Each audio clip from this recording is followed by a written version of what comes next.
Mwaka jana 2025 ulikuwa mwaka wa kihistoria kwa benki ya CRDB, ambapo tulipata mafanikio makubwa sana, kwani ilikuwa ni mara ya kwanza benki yetu kupata faida kabla ya kodi ya zaidi ya trilioni 1.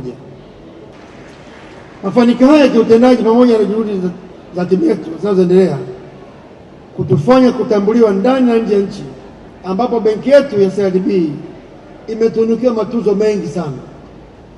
Leo hii tunawatunuku wafanyakazi. Nitataja machache tu ambayo ni listi ni ndefu. Benki yetu imetambuliwa kuwa benki bora Tanzania na Global Finance Award, EMEA Finance Award.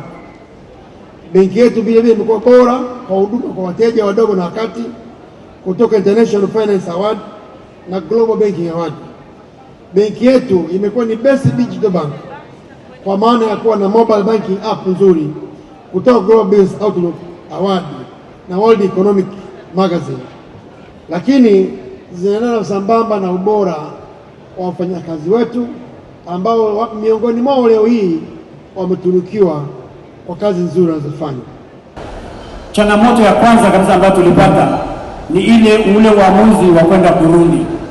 Nakumbuka kwenye board tulipata shida sana kufanya uamuzi, lakini tukafanya uamuzi, na miaka mitatu iliyopita tulienda kwenye AGM Burundi na MD na watu wengine. Tulipata bahati ya kuitwa kwenda kumsalimia rais wa Burundi. Nakumbuka maneno aliyotuambia miaka mitatu iliyopita, akasema natamani CRDB iwe benki namba 1 Burundi. Nasikia hiyo? Alituambia natamani kuwa benki ya CRDB iwe namba 1 Burundi. Na miaka mitatu iliyopita CRDB imekuwa benki namba 1 Burundi.